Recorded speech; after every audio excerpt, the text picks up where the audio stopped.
pauvreté du pays qui vous a appelé. Je peux démontrer ça? Je peux démontrer? Je vais démontrer.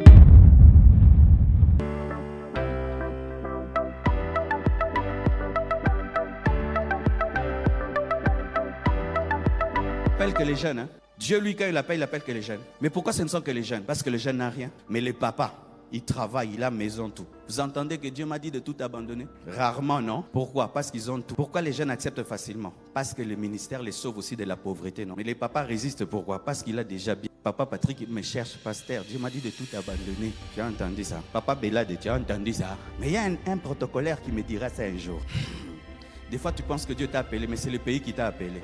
C'est pourquoi quand tu voyages, tu as voiture, maison, l'appel est fini. Pourquoi? Le pays là maintenant t'a rappelé. Tu entends maintenant caillou, même dimanche, caillou. Mais pasteur vient travailler. Non, tu sais le travail. Ah, donc tu avais reçu l'appel de Dieu parce que tu étais chômeur. Vous qui dites que Dieu vous a appelé au ministère, vérifiez votre appel. Il se peut que c'est le Congo qui vous appelle. Je suis très sérieux. Car les vrais appelés de Dieu refusent l'appel de Dieu au début. Mais certains viennent vraiment au bureau. Pasteur, je dois aller ouvrir. Non.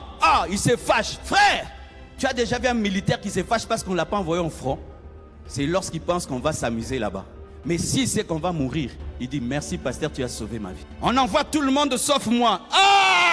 Tu as un profit. Un vrai appelé de Dieu, il dit gloire à Dieu, on envoie les autres sauf moi. Parce qu'il connaît les conséquences du ministère. Mais ceux qui boudent sur les chairs, moi je suis venu avant les autres, on les envoie. Pas moi, tu as un profit, un intérêt. C'est le Congo qui t'appelle.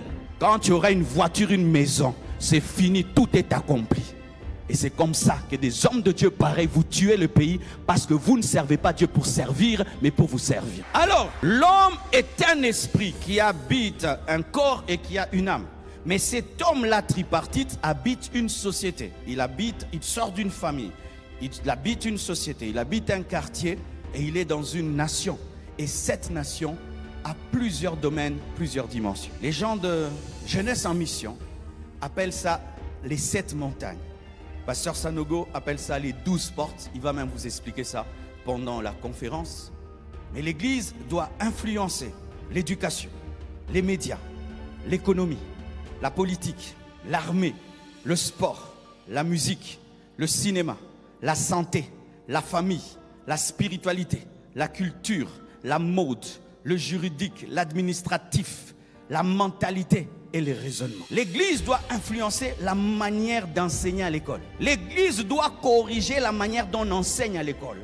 Aujourd'hui, on veut enseigner la sexualité aux enfants, ils ont 10 ans, 5 ans. L'Église doit dire non. Et pour dire vraiment non, il faut avoir nos propres écoles dans lesquelles on n'enseigne pas ces choses à l'âge de 10 ans. Sinon, on va nous dire, ok, vos enfants, nous les chassons, qu'ils aillent maintenant étudier à la maison. Il est temps qu'on ait nos écoles. Église, si nous ne voulons pas d'ici là avoir des enfants qui vont à l'école garçons et qui rentrent filles, nous devons avoir nos propres écoles. Il y a des temps qui arrivent où les écoles seront invivables pour les enfants des chrétiens. Il y a des temps qui arrivent où ton enfant ira à l'école, mais toi tu trembles. Mais il va à l'école, tu trembles. Parce qu'en plus de la connaissance, on lui ajoute la perversion. Vous qui avez les rêves d'avoir des écoles, allez jusqu'au bout. C'est la sanctification. La sanctification, ce n'est pas seulement fuir l'impudicité, c'est faire des écoles dans lesquelles on n'enseigne pas l'impudicité. Là, ça dépasse même la sanctification personnelle. Donne-moi l'amen, promoteur d'école. Apôtre, donne-moi un amen. Promoteur d'école, donne-moi un amen. Promoteur d'école, donne-moi un amen. Tu vois que l'église vient de changer.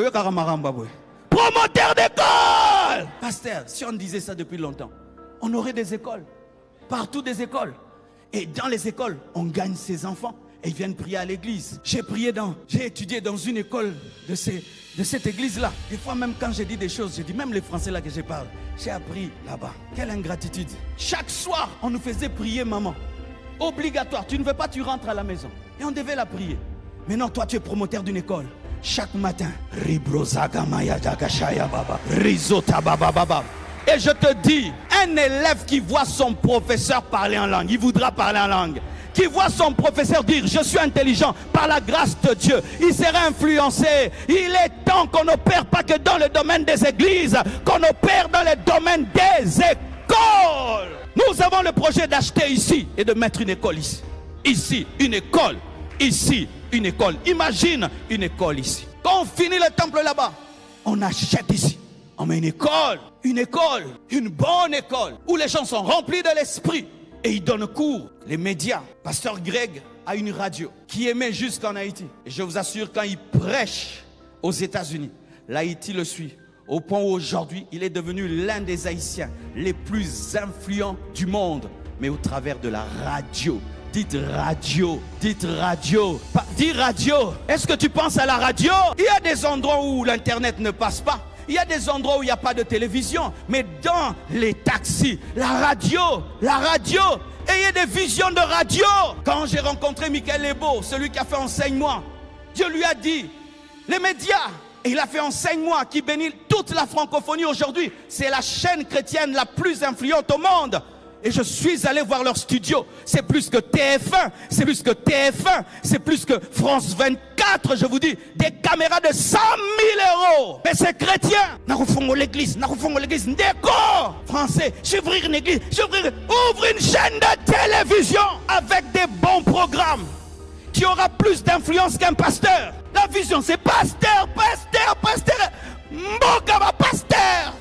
Pays des pasteurs. Les médias, regardez comment les médias influencent la mode, influencent nos familles, nos maisons, nos enfants. Les médias, et on laisse les médias aux païens. Il y a une église aux États-Unis qui fait des films. Père courageux, vous connaissez le film là? C'est chrétien, le pasteur est cinéaste. Et toute l'église, le diacre là, il joue acteur ceci, acteur principal. Et ils sont en train de gagner le monde, pas par des croisades, par des films. Le film. L'église ne grandit pas que par ceux qui prêchent devant. L'église de Darlene, ça s'appelle comment? Hillsong, s'est développé comment? La musique, une chorale qui chante tellement bien. Et la chorale de l'Écodim a amené la croissance de cette église, connue dans le monde entier. Je ne connaissais pas le pasteur, je l'ai connu après les musiciens. La musique, mais quand tu as ta guitare, tu négliges. Mais quand le païen, sa guitare, il entre en profondeur, il la joue pendant 10 heures du temps. Toi, tu la prends pendant 30 minutes. Comment tu auras son niveau? Tu chantes, tu joues, mais lui ne joue pas quand il chante.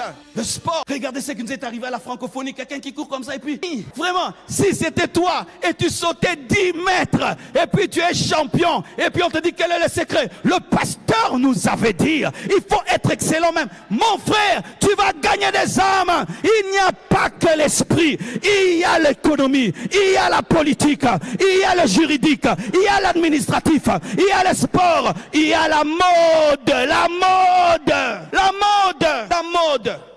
Regardez ma griffe, ça c'est ma griffe, MT, Marcelo Tunas. J'ai fait ma griffe, je suis habillé en Marcelo.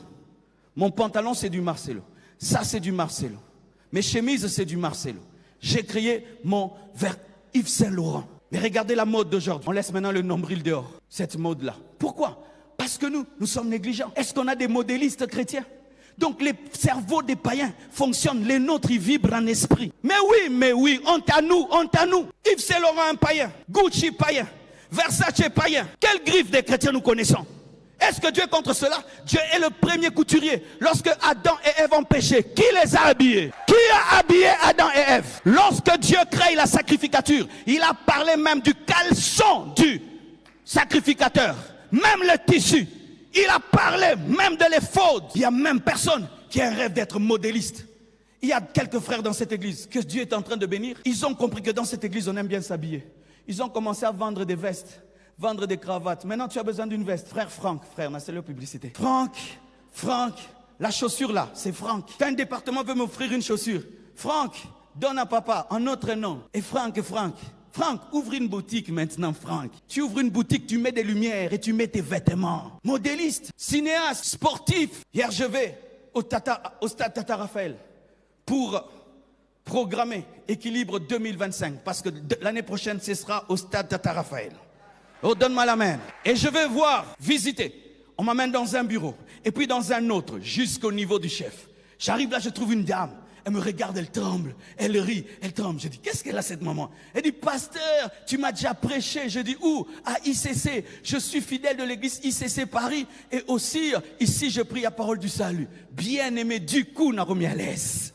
Alléluia. Elle me fait visiter partout, partout, partout. Pourquoi? Elle est une chrétienne et c'est sûr qu'on aurait une conférence là-bas. Elle n'a pas ouvert la porte par l'intercession par ma bonne Délie. Elle a ouvert la porte parce qu'elle est élevée. Parce qu'elle est élevée. On n'a pas jeûné pour ça. Parce qu'elle est élevée. Et si on nous dit, pas de conférence ici, elle va mettre le veto parce que c'est elle qui est l'autorité. Et je finis de lui parler. Les autres demandent de l'argent. Elle ne demande rien. Elle demande seulement la prière. Elle est délivrée de la cupidité. Elle est délivrée de la corruption. Une fierté pour Dieu. Ou pas dans l'église, au stade Tata Raphaël, dans sa manière de gérer. Alléluia.